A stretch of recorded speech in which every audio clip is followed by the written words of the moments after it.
My name is Luca De Angelis, and today we're gonna analyze the interfaces of the website built to promote Paper, which is a recent app created by Facebook, where they try to reimagine the way people consume their news feed in their Facebook application. To market it, they created this website that we're gonna study today. So I think this is a really cool example of a good user experience, because what they did is, instead of creating walls of text or showing the classical kind of website, they try to create a new kind of experience. The way they did it is they created this website that is mostly a video split or chunked down into sections that the user can explore linearly. Now, what I really like about this website is that the quantity of textual content is minimal, and in fact it's only these titles and descriptions, and the user can simply browse the different video sections by clicking the next arrow. So the interaction is really minimal, but what they did is they actually show you what the app looks like, how it works, and they create this through a beautiful experience of this phone being used by a person. So it is a real world scenario that they are creating. In this way, they don't just show you a couple of static images, but everything is brought to life through this experience. Now, let's see how the layout is structured. So at the top we have a main navigation. This navigation actually lets you jump through the different sections of the video. The main intro is this page, which is mainly static. It's just a starting point for the whole experience. Stories, Explores, and Share are actually three sections of the video. Each one of those will have subsections that are not browsable individually. In the top right corner, we find a sharing component with three buttons to share on Facebook, Twitter, and via email. What's interesting about this is that it's present only on the intro page and then on a final page that is not reachable from the main navigation. So of course what they're doing is they're trying to create an image for their new app. They show you the download Paper button straight away in the home page. That's because of course they are trying to promote sharing of the app and to drive the downloads. So on the interface at this stage we only see a blurred background, and this is true for the rest of all the video. So the only thing in focus is always the text and the screen, the main content of the app. As you can see, even the phone here is blurred. So they're really trying to focus the user attention to the app and to the text that accompanies it.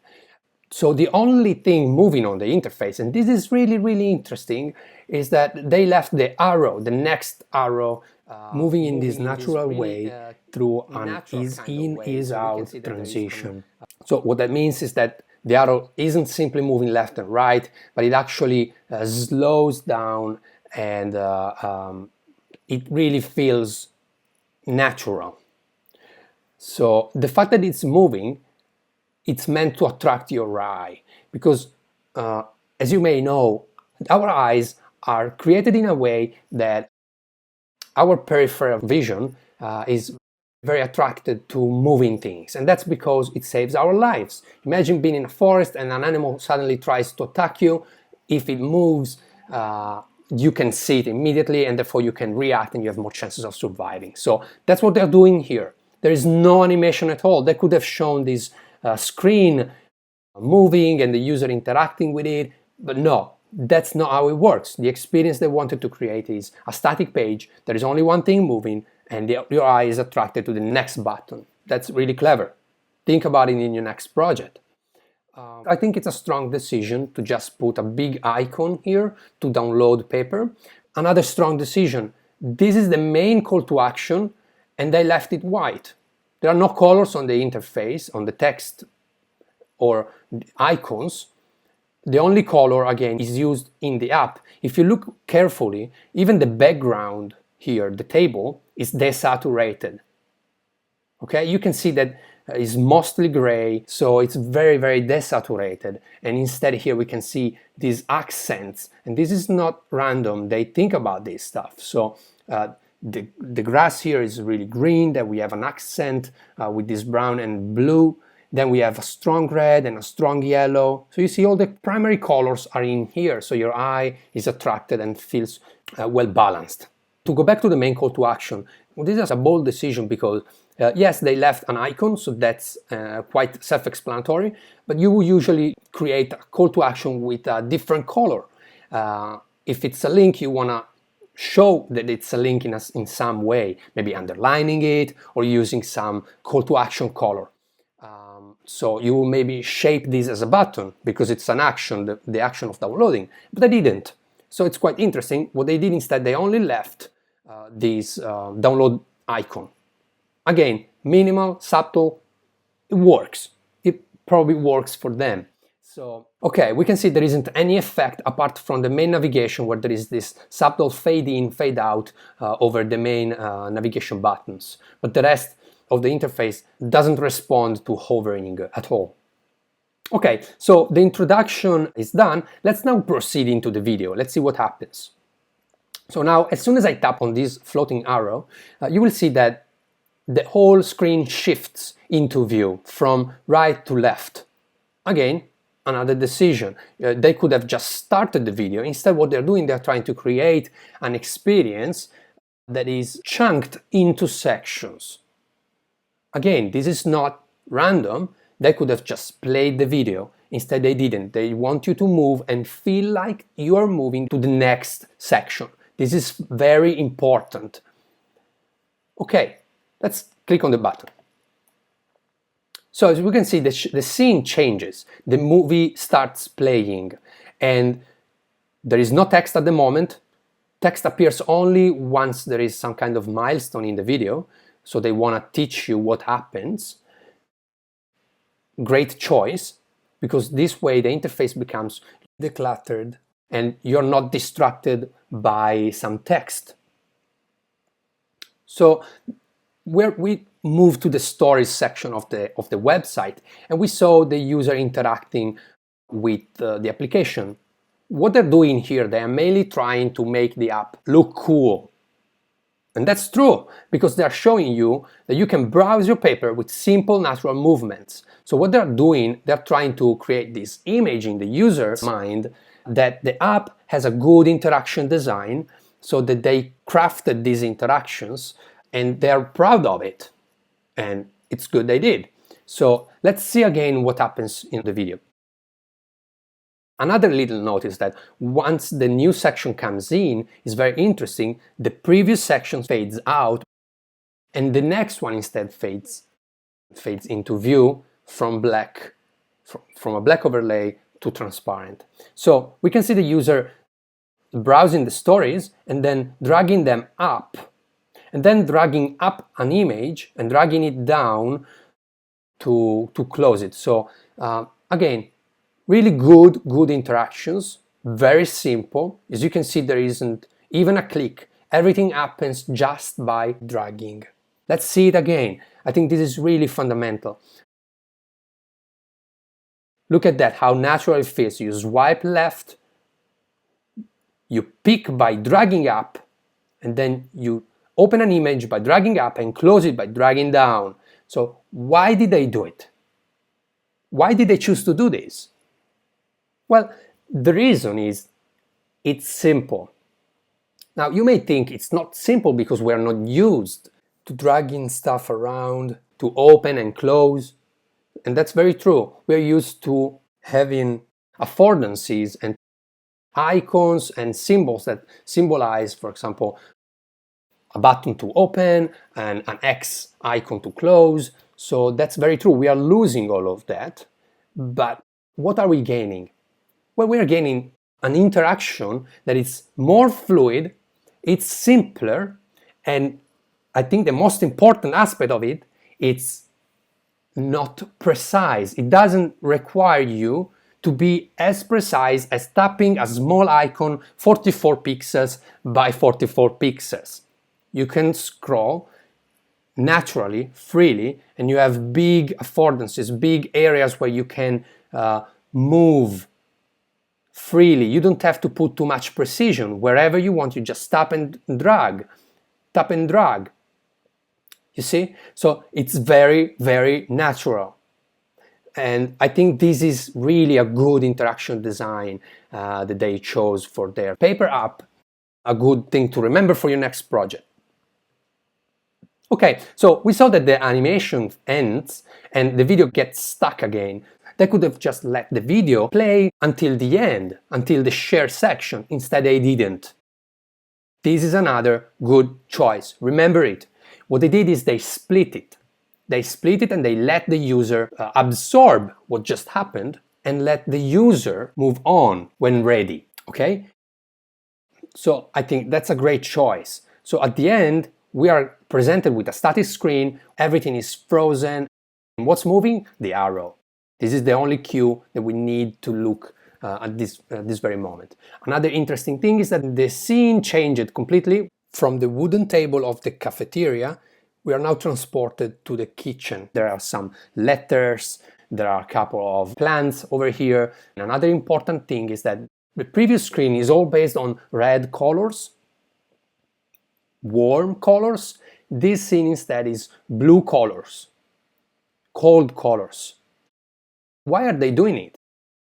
It's true that they're breaking the experience. It's another scene. I have to re-evaluate it. But they create a contrast and they create more use cases. Pay attention to these things because everything makes sense. Another good thing to note is, although this is a sequence of videos, we have no video controls. So think about it next time you want to embed a video with a similar purpose. Here there are no controls whatsoever. We see a progress bar showing us where we are in the video. Again, there is no way for me to control the video. I only have two buttons here, the two arrows. So this is again really interesting. There is no way for me to scrub. I can only move from one video to the next one. Interesting though that I wanted to give the users a cue to see where they are in the video. And I did it through this small progress bar at the bottom. Unobtrusive, it can't be clicked or interacted with, but again, the purpose is to inform the user. Now, we are in the stories section. We cannot browse the subsections. There is no navigation to browse the subsections. I cannot do it from here. There is no way for me to browse them through here. And I cannot scrub them or browse them through here. This is a linear navigation. It's a flat hierarchy. So this navigation really works well. As you can see, the previous button is not animating because we don't want to attract the eye for nothing. And it's half in transparency in respect to the other one. So again, they didn't want you to notice it. They want it to be there in case you need it. Let's move on. Here, I tap on next. Now the video starts playing again. And the user is browsing to the different stories. Okay, let's see that again. So, very important.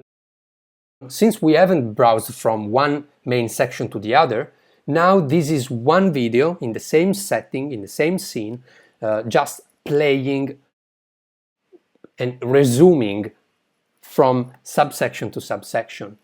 So let's see it again.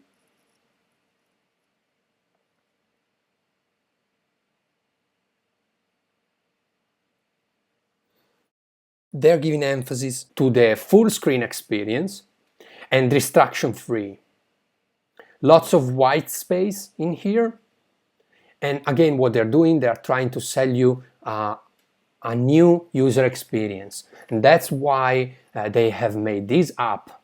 And that's why this is these two sections under stories have been prioritized so heavily. Let's continue. Now the user is scrolling through the stories and reaches a picture. Now, tilting the phone allows to explore the margins of the picture that wouldn't normally be visible unless the user pans left and right, or unless the larger picture is zoomed out in order to be contained in the middle of the screen. So what they did instead is they enlarged the picture, so now it's edge to edge from top to bottom. And if you think about it, it's an experience very similar to the one of taking a picture, and therefore builds more presence for the user as you would expect in an AR or VR application.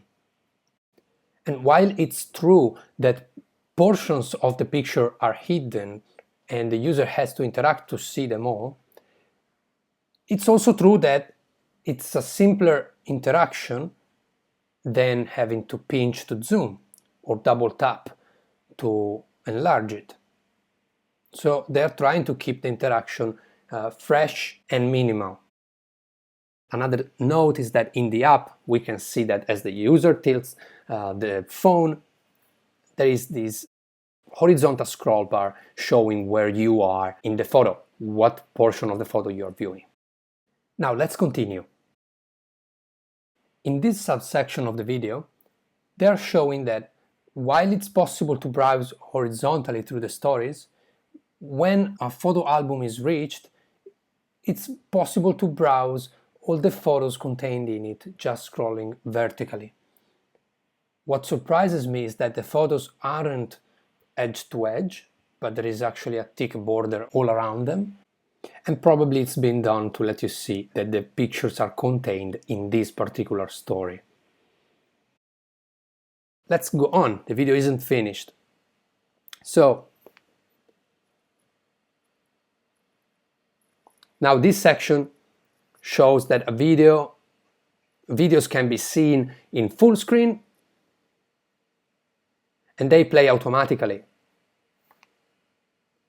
Again, trying to reduce interactions works really well for them, and they try to present it really clearly in these videos. Let's proceed. So this is a feature that they recently copied shamelessly from Flipboard. Okay?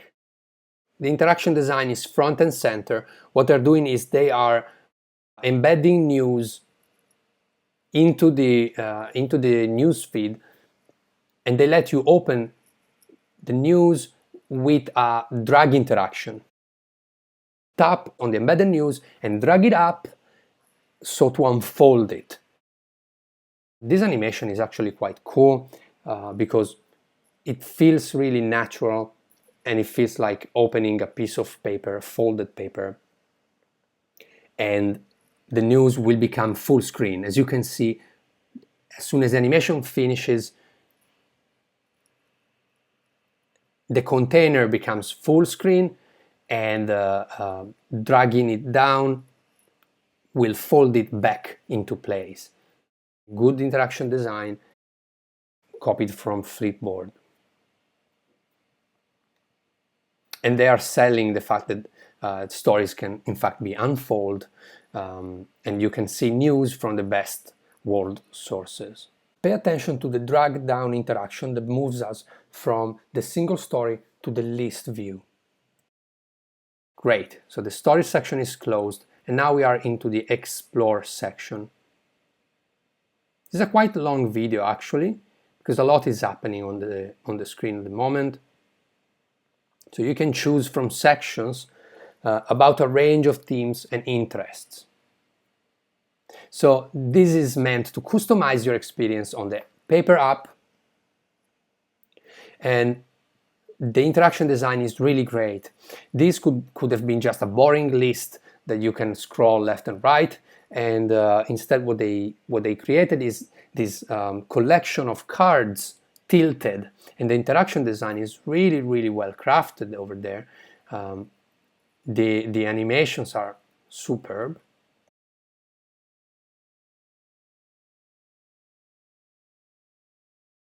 The cards at the bottom are laid programmatically, so it makes them dynamic and the movement is really natural. So you can add more sections by dragging them up, and they can be sorted by dragging them on top of each other. I hope you can see it in the video. At this stage, the cards at the top are tilting, an animation that has been borrowed from the iOS home screen and that is visible when rearranging the icons on the screen.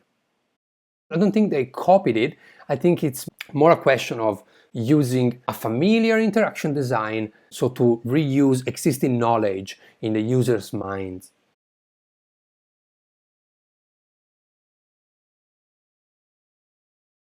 Here we can see that by scrolling left and right the main image, also the associated articles transition in and out of view.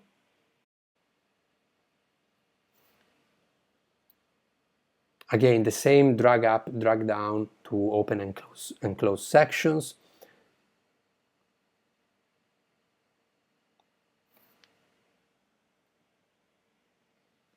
And here they are letting you know how to explore these sections that you just added to your paper app.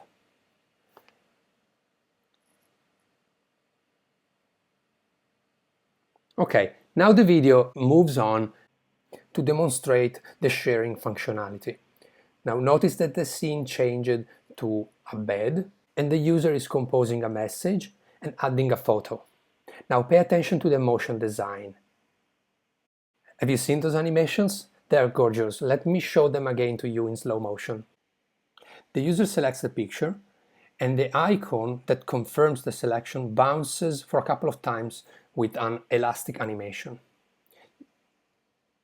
Once done, the picture comes in from the center and the original text transitions up.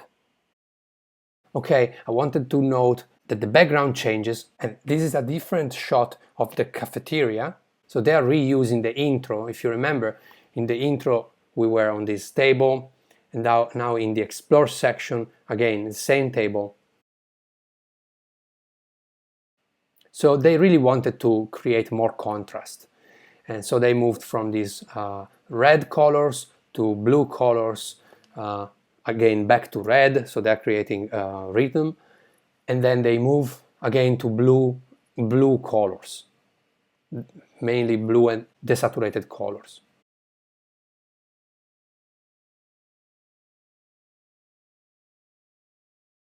The whole experience closes with the user sharing something on Facebook.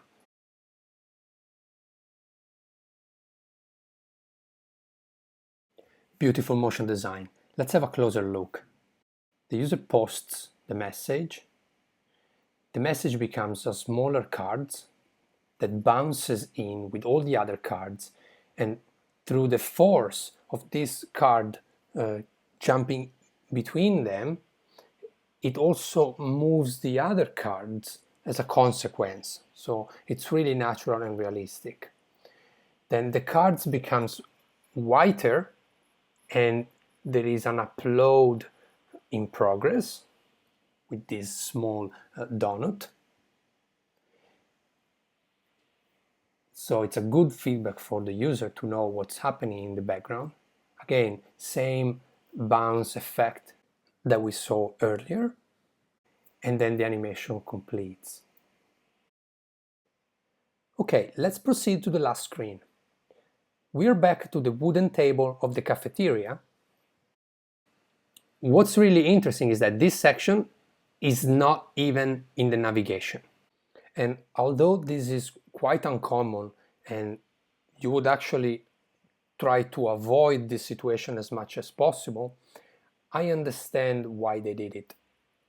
Because they want to end the journey in a familiar place. If you look, this is the same screen that we saw in the intro, but it's not the intro. So the image is the same, the setting is the same, but it wouldn't make actually sense to go back to the intro at the end of the whole video. And in fact, this page is slightly different from the intro. At the top, we don't see anymore the sharing buttons. They have been moved down here. Now, why have they done this? Well, they wanted to focus all the call to actions in one place instead of having them scattered around. they're saying available now. The fact that they say the word now, it's like a strong call to action. I mean, it's not a call to action because there isn't a verb telling you to download it, but it says now. So it's like, don't wait. It's happening now. It's already available.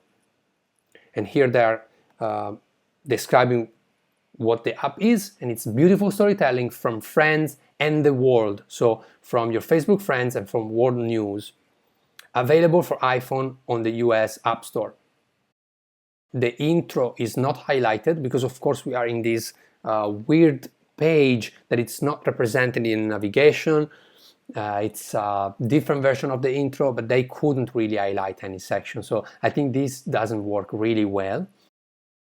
The next button is not there anymore. The previous button instead is there to go back to the share section. And they had to add a terms and privacy, and then they added a legal disclaimer. They had to do it because of course they are naming the iPhone and the US App Store. Let's see the terms and privacy. It moves you off to Facebook, so they haven't really created a section for this page. Now, to close this video, I want to show you something and I want to know what you think about it. Let's try to download this app. So I'm redirected to the iTunes website. What I wanted to draw your attention to is the icon of the app. I mean, we're talking about Facebook, and the app has a name that is very strong, is Paper, and this is the icon they came up with. I personally don't like it. I don't understand why they launched the app with something like this. They clearly spent all their budget on crafting the app, which is gorgeous, and that's why it's been chosen for this review. Okay, cool. Tell me your thoughts in the comments section, and if you know anyone that could benefit from this video, thank you for sharing it with them. To stay up to date with my latest videos on user experience, interaction and visual design, subscribe to this channel by clicking the subscribe button. Thank you for watching. My name is Luca De Angelis. I'll see you in the next video.